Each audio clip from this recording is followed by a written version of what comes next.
Bismillahirrahmanirrahim. Assalamualaikum warahmatullahi wabarakatuh. Di sini saya, Syifa Paujia, bersama Abi Supriyono dalam video interaktif akan menjelaskan tentang pasal hukum berhias yang akan dibahas oleh Abi Supriyono dan membahas tentang membayangkan orang lain saat berintim yang akan dibahas oleh saya sendiri. Nah, langsung saja kita mulai pada pertanyaan pertama untuk Abi Supriyono dengan materi pasal hukum berhias. Pertanyaan pertama, adapun kaidah yang harus Adapun kaidah yang harus diperhatikan bagi wanita yang hendak berhias adalah soal pertama adalah silakan dijawab. Hendaknya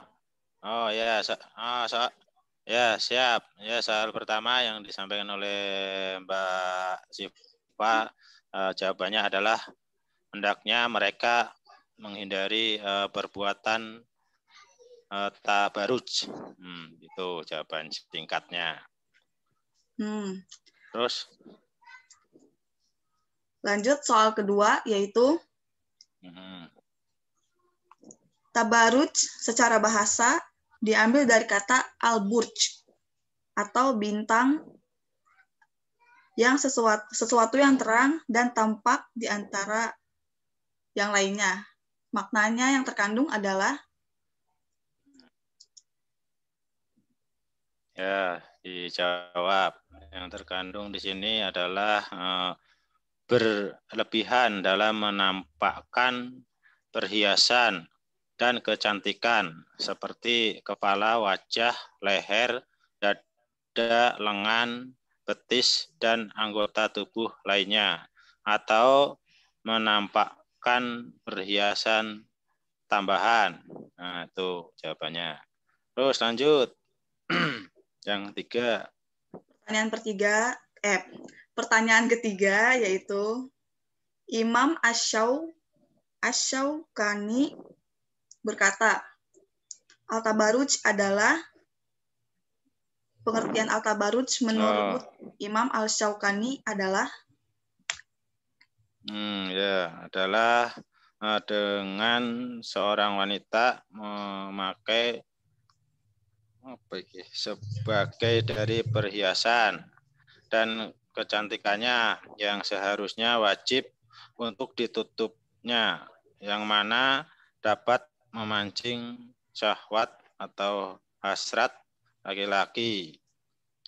Dalam catatan Fathul Qadir karya Asy-Syaukani. Tuh jawabannya. Yuk lanjut. Ya, pertanyaan keempat. Menitik beratkan masalah aurat. Kaidah kedua yang perlu diperhatikan adalah menitik beratkan masalah aurat. Kaidah kedua yang perlu diperhatikan adalah seorang wanita yang berhias hendaknya paham mana anggota tubuhnya yang termasuk aurat dan mana yang bukan. Tuh. Lanjut. Pertanyaan kelima. Aurat sendiri memiliki pengertian? Aurat sendiri memiliki pengertian celah adalah jawabannya adalah celah dan celah pada sesuatu atau setiap hal yang perlu ditutup, atau setiap hal yang perlu ditutup, atau setiap apa yang dirasa memalukan apabila nampak, atau apa yang ditutupi oleh manusia karena malu, atau ia juga berarti kemaluan itu sendiri. Ya, al-mujamul wasit. Nah, terus pertanyaan keenam. Lalu, Mana sajakah yang termasuk dalam aurat wanita?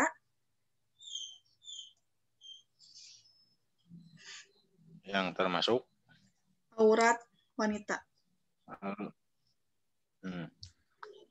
Jawab, pada asalnya secara umum wanita itu adalah aurat sebagaimana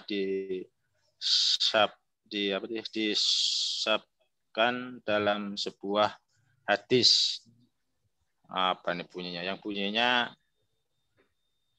mar'ahu auratu fa'ida hajati satarafaha syaiton, yang artinya wanita itu aurat apabila ia keluar dari rumahnya setelah setan setelah senantiasa mengintainya. Ya, dalam HR Tirmizi nilai sahih oleh Al-Albani. Ya, terus. Ya, baik. Lalu pertanyaan ketujuh, adapun aurat wanita di hadapan laki-laki yang bukan mahram adalah seluruh tubuhnya. Jelaskan apa maksudnya. Maksudnya adalah hal ini sudah merupakan ijma atau kesepakatan para ulama. Hanya saja terdapat perbedaan pendapat di antara ulama terkait apakah wajah dan kedua telapak tangannya termasuk aurat jika di hadapan laki-laki non mahram. Tuh, dah. Lanjut. Pertanyaan ke-8. Syekh Al-Albani mengatakan sedangkan perempuan muslimah di hadapan sesama perempuan muslimah, maka perempuan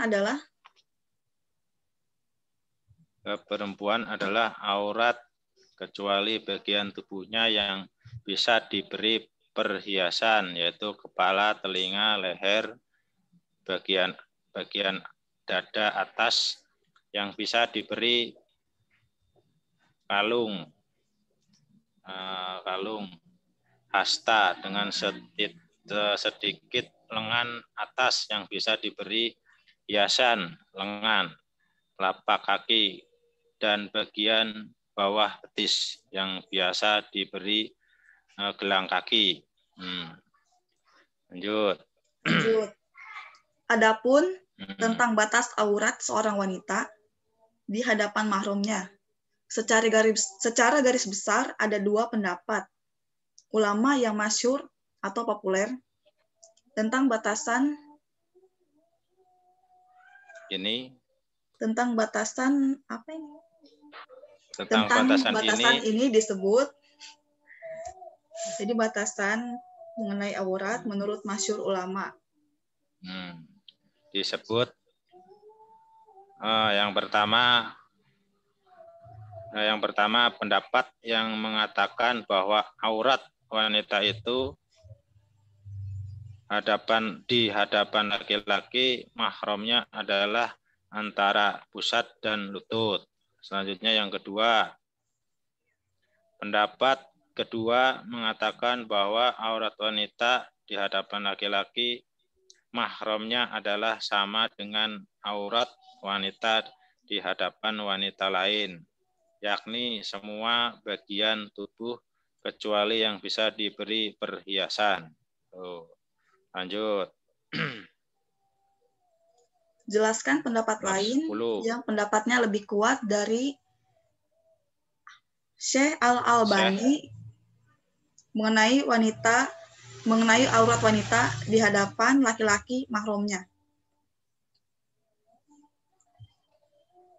Jawabannya adalah sama bagaimana aurat wanita di hadapan wanita lain, yakni seluruh tubuhnya kecuali bagian-bagian yang bisa diberi perhiasan. Lanjut. Pertanyaan 11. Adapun bentuk-bentuk berhiasnya bisa dengan bermacam-macam. Apa itu dan sebutkan? Ya, bermacam-macam. Yang pertama yaitu menjaga kebersihan badan. Yang kedua, menyisir rambut. Yang ketiga, mengenakan wewangian. Dan yang keempat, mengenakan baju yang menarik. Tuh, lanjut. Pertanyaan ke-12. Tidak diperbolehkan pula untuk berhias dengan cara yang dilarang oleh Islam dari Imam Inferior. Jadi menurut laman syariah maksudnya. Inferior. Ya. Yaitu yang pertama adalah menyambung rambut. Ya, dalam bahasanya adalah al-wasi. Yang dua bertato tubuh. Ya, dalam istilahnya adalah al-wasim. Mencukur alis dan mengikir gigi dalam arti at-taflis. Yang ketiga, mengenakan wewangian bukan untuk suaminya atau ketika keluar rumah. Tuh. Lanjut. Yang ke-13, menyambung rambut atau al-washi. Sabda Rasulullah adalah adalah mengenai menyambung rambut itu.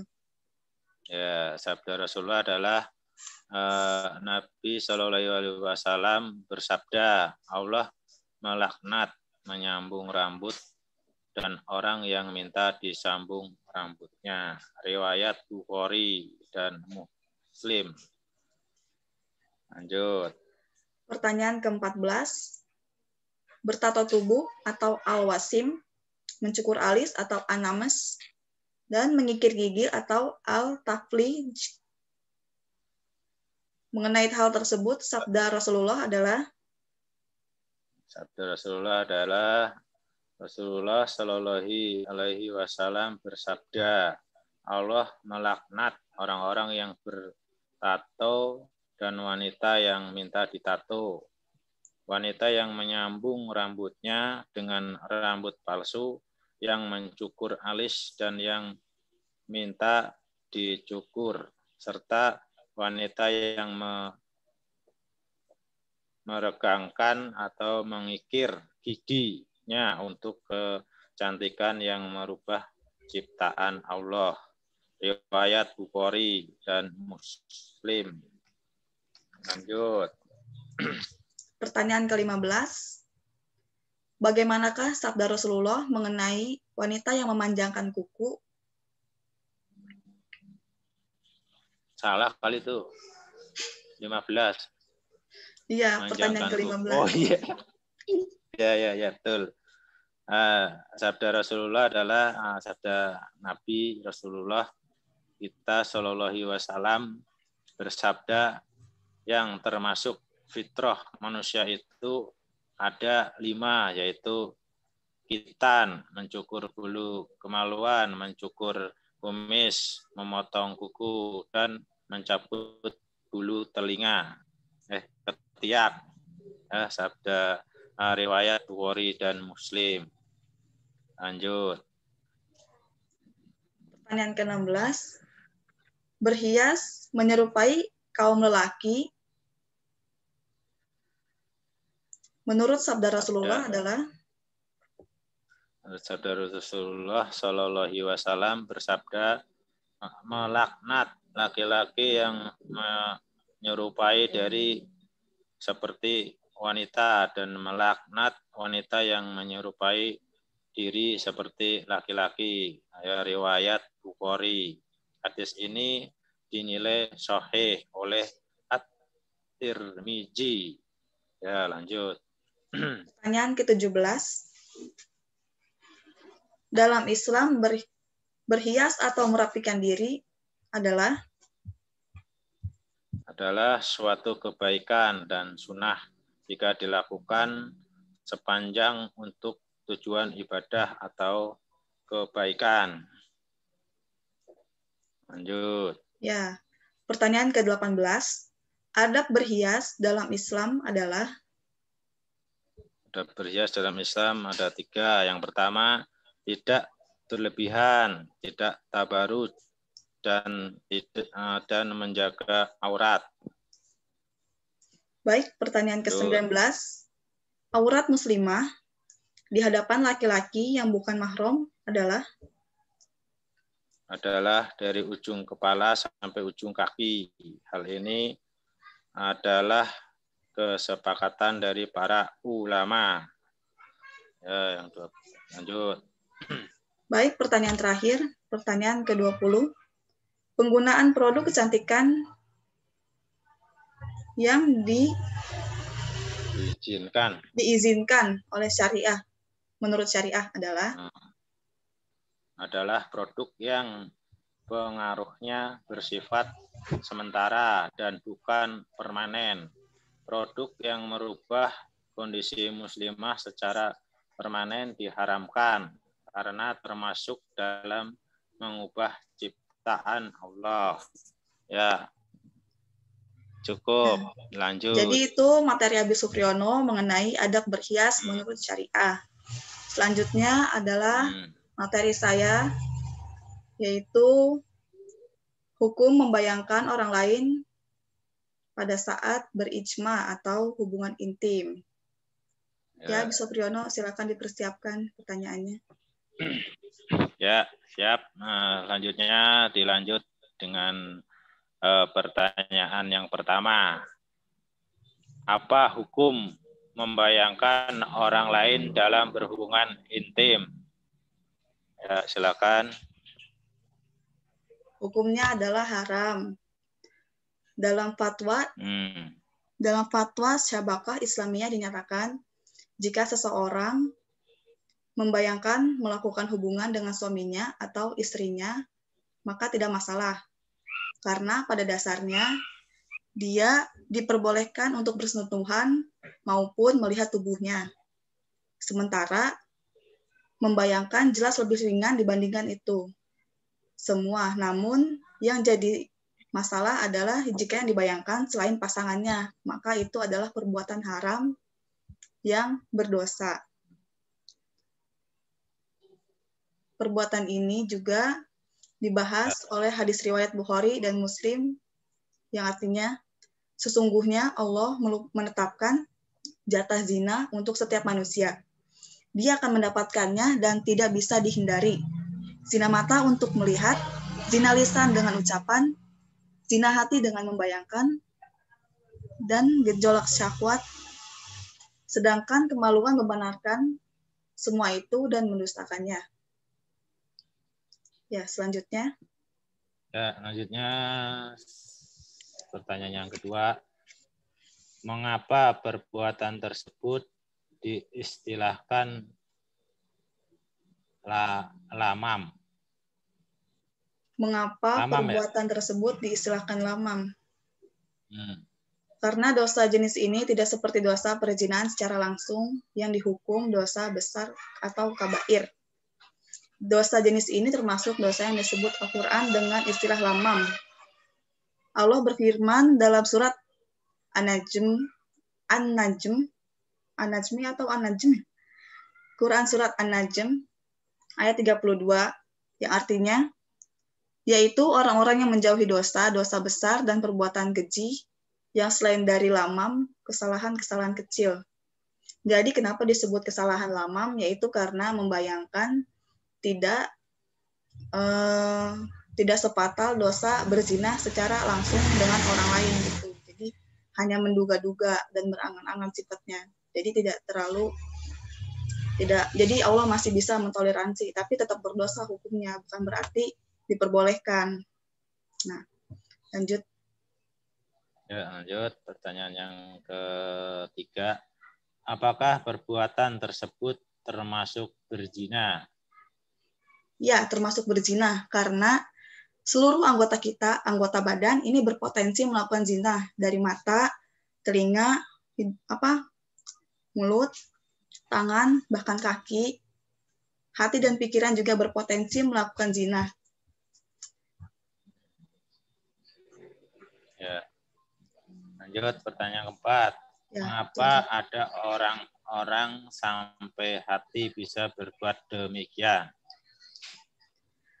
Ada orang-orang sampai hati bisa berangan-angan selain pasangannya pada saat berjima, bisa jadi karena terlalu menuntut fisik kepada pasangannya, jadi kurang bisa menerima sehingga dia berfantasi untuk menambahkan gairah intim.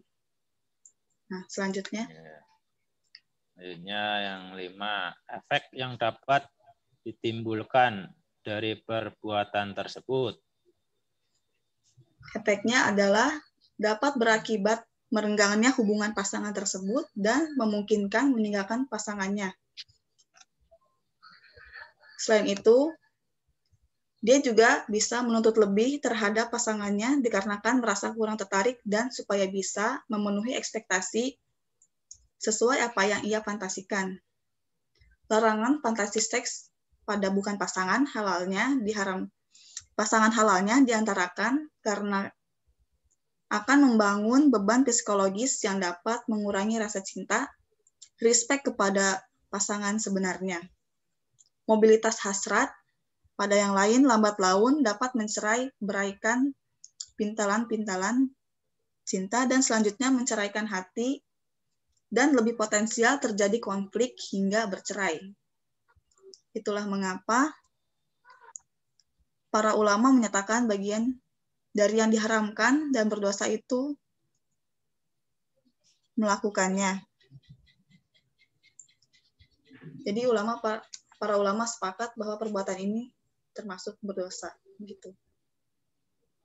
Pertanyaan selanjutnya.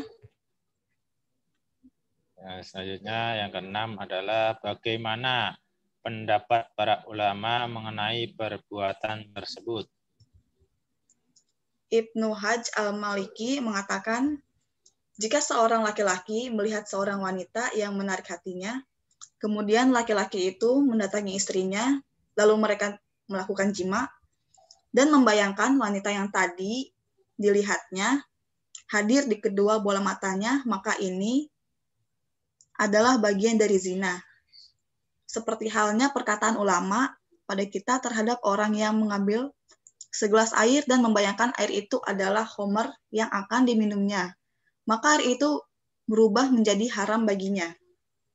Hal ini tidak hanya untuk kaum lelaki saja, tetapi juga untuk para wanita, bahkan lebih kuat lagi.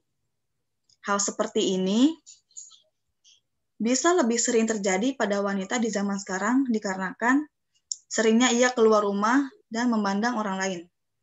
Apabila seorang wanita melihat seorang laki-laki yang menarik perhatiannya, dan ketika dia berjima dengan suaminya, dia membayangkan laki-laki yang dilihatnya tadi, maka dia telah berzina.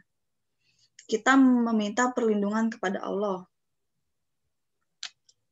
Pendapat lain mengatakan, Ibnu Muflih al-Hambali mengatakan, Ibnu Aqli menguatkan hal ini di dalam bukunya yang berjudul Ar-Rayyah Al-Kubro, yaitu seandainya seorang suami membayangkan seorang wanita yang diharamkan baginya tatkala berjima, maka ia berdosa.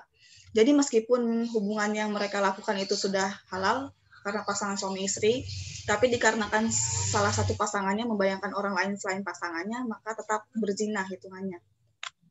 Selanjutnya. Selanjutnya pertanyaan yang ke-7. Ada 3 macam fantasi yang biasanya terbayang saat berhubungan intim. Jelaskan.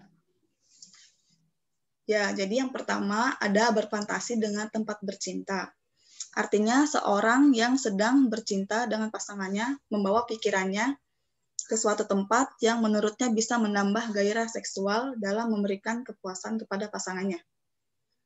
Suami atau istri membayangkan sebuah kamar di hotel berbintang dengan segala fasilitas di dalamnya, villa yang mewah, desa yang indah, sebuah tempat di Eropa atau yang lainnya. Yang kedua, berfantasi dengan waktu dan suasana bercinta.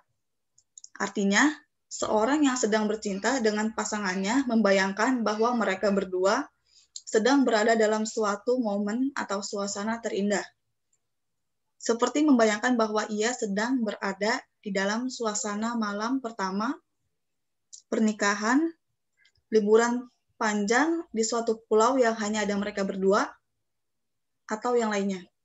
Yang ketiga, berfantasi dengan seseorang atau banyak orang dalam bercinta, artinya seseorang yang sedang bercinta dengan pasangannya membayangkan bahwa dia sedang berhubungan dengan seseorang wanita selain istrinya, atau si istri membayangkan bahwa dia tengah berhubungan dengan laki-laki yang bukan suaminya.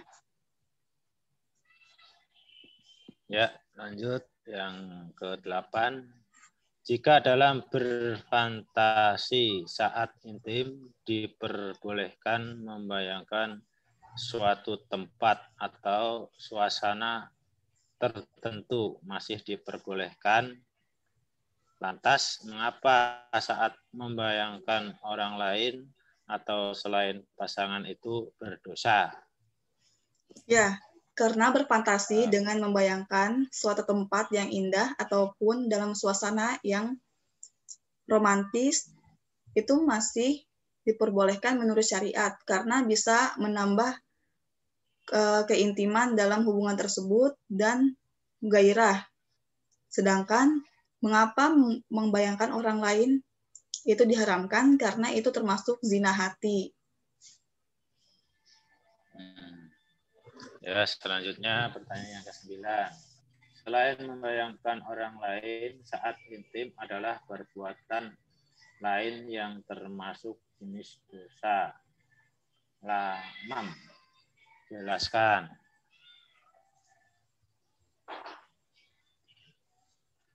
Selain membayangkan orang lain saat intim, adakah perbuatan lain yang termasuk jenis dosa lamam?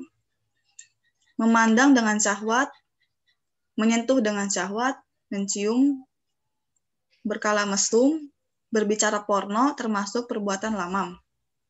Perbuatan tersebut masih bisa diampuni bila mana orang tersebut menghindari perzinahan hakiki karena rasa takut kepada Allah. Selanjutnya. Lanjut pertanyaan yang ke-10. Siapa sajakah yang berpotensi zina hati tersebut? Siapa saja yang berpotensi? Semua orang berpotensi. Bahkan saya sendiri berpotensi karena zina ini luas cangkupannya, ada zina mata, zina ucapan, zina tangan, zina hati pun. Jadi semua orang berpotensi melakukan. Tapi untuk melanjutkan ke zina yang lebih hakiki itulah yang harus kita bisa kontrolnya ya. Setiap orang harus bisa menahan nafsunya pada intinya. Selanjutnya. Ya, selanjutnya yang pertanyaan yang ke-11. Setiap Bani Adam mempunyai bagian dari zina. Maka kedua mata pun berzina dan zinanya adalah melalui penglihatan. Dan kedua tangan berzina, zinanya adalah menyentuh. Kedua kaki berzina, zinanya adalah melangkah menuju perzinaan. Mulut berzina, zinanya adalah mencium hati dengan keinginan dan berangan-angan. Dan kemaluannya lah yang membenarkan atau menggagalkannya. Hadis riwayat Bukhari. Dari hadis-hadis di atas dapat disimpulkan bahwa ada beberapa jenis zina, yaitu jadi berdasarkan dari hadis riwayat Bukhari ada 5 jenis zina, yaitu zina mata, zina tangan, zina kaki, zina mulut, zina hati. Nah, zina mata ini seperti yang sudah dijelaskan oleh hadis riwayat Bukhari, bisa dapat melihat lawan jenis dengan syahwat, bisa melihat video porno atau gambar-gambar tak senonoh. Nah, zina tangan bisa dilakukan dengan menyentuh dengan syahwat, bersenang-senang dengan kemaluan atau masturbasi.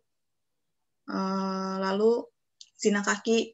Zina kaki itu bisa saja seperti yang dijelaskan oleh hadis riwayat tadi, pergi ke tempat-tempat yang berpotensi maksiat atau ada praktek perzinahannya.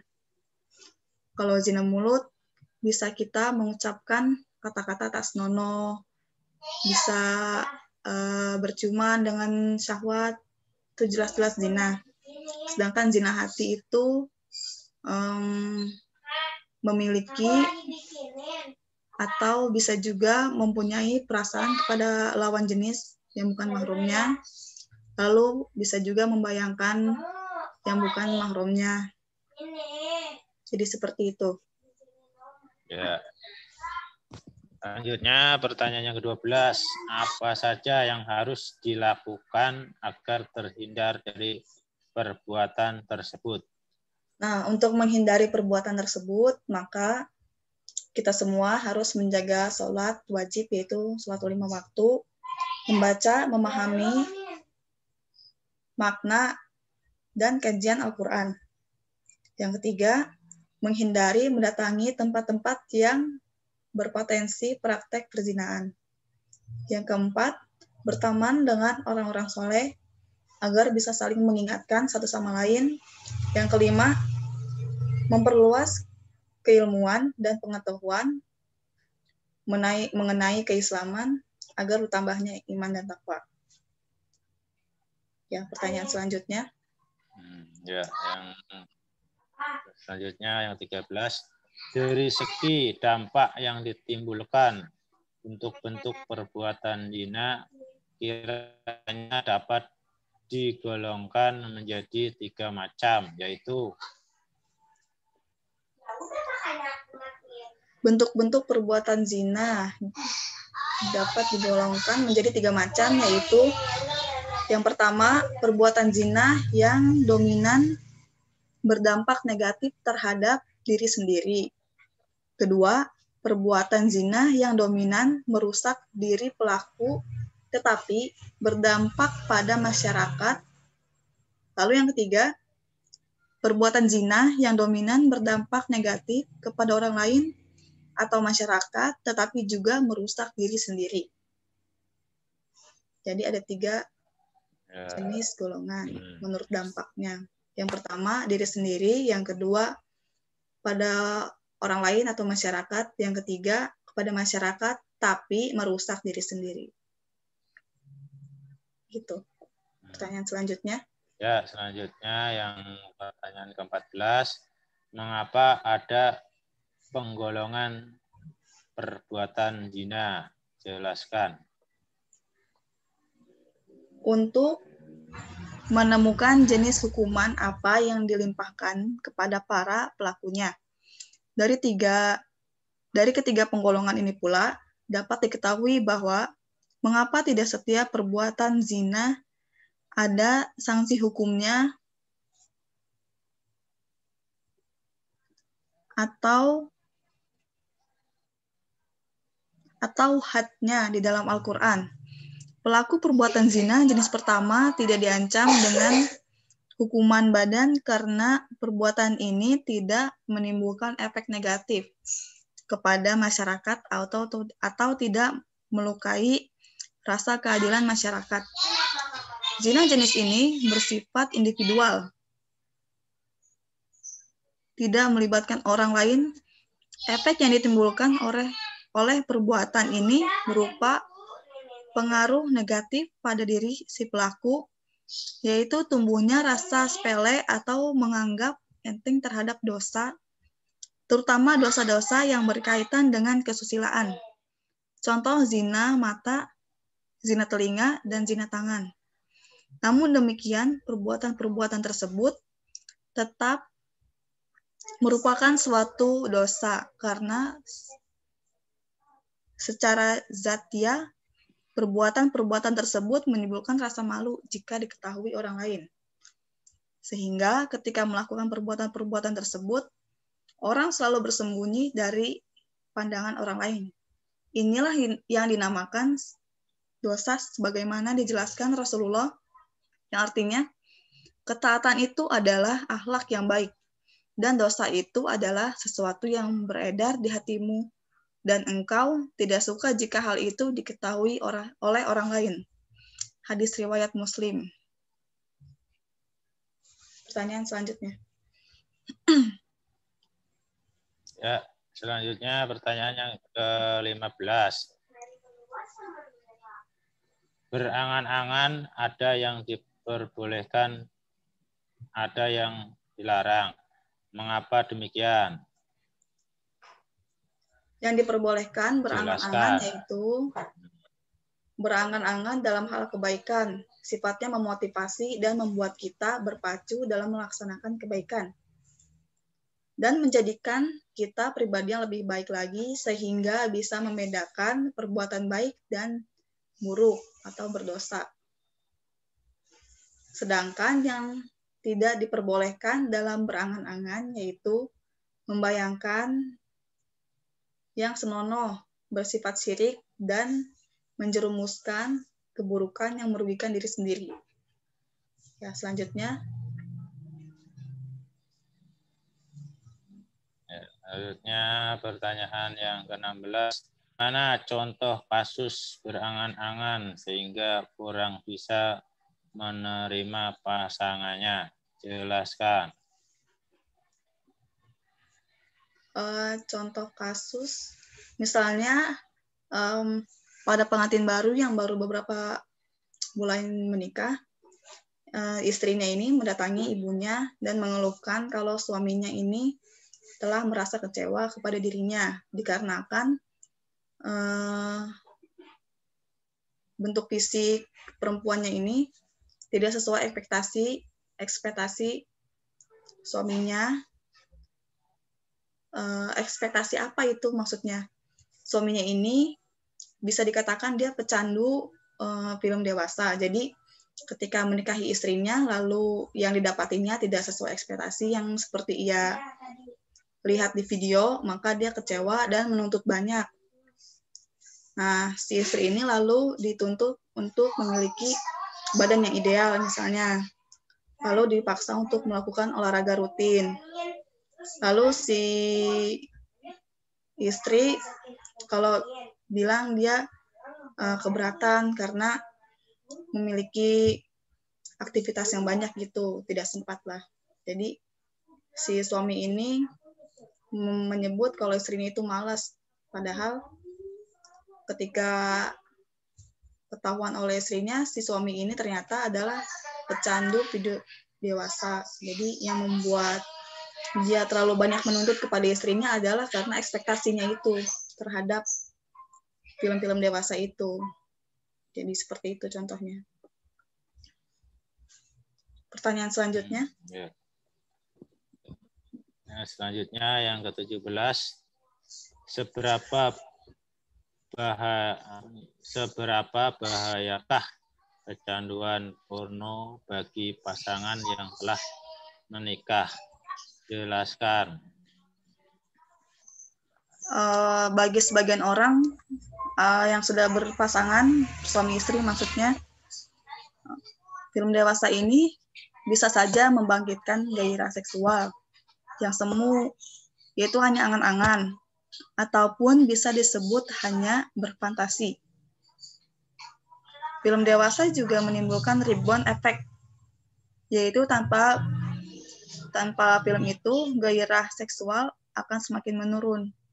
Dalam tahap tertentu, seorang pria mengalami impotensi situasional adalah seorang laki-laki tak bisa ereksi dan melakukan hubungan seksual dengan istrinya.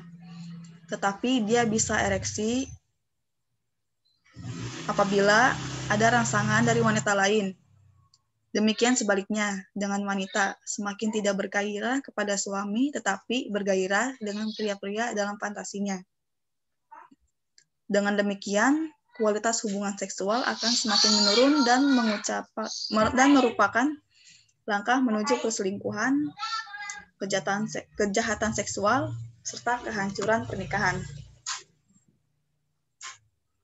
Jadi intinya, Ya, selanjutnya pertanyaan yang selanjutnya pertanyaan ke-18.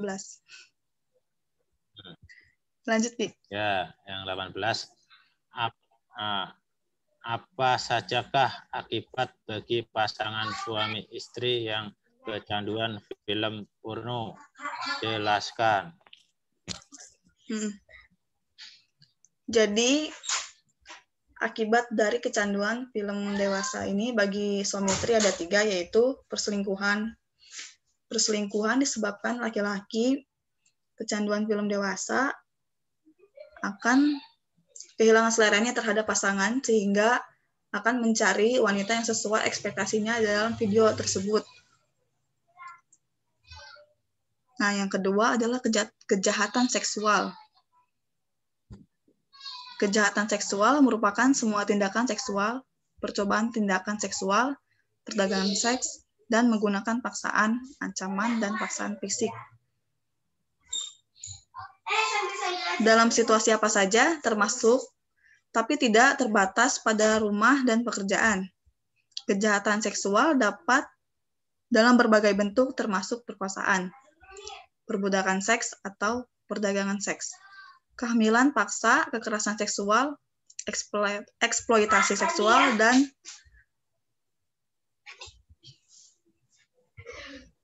atau penyalahgunaan seks.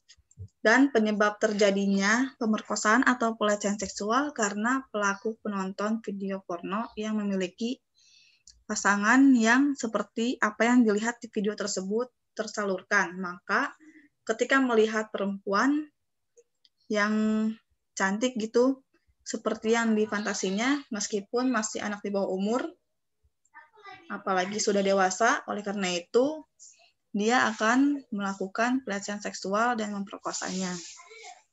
Yang ketiga, hancurnya rumah tangga. Disebabkan pasangan yang sering bertengkar,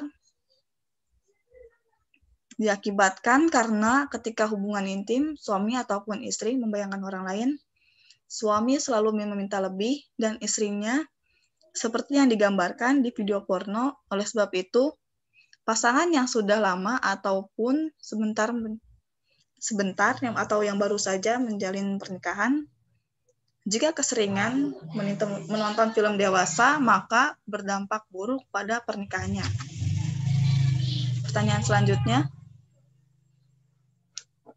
Dan selanjutnya yang ke-19. Jelaskan pandangan hukum Islam terhadap video dewasa bagi pasangan suami istri. Jelaskan. Nah, menurut hukum Islam, seperti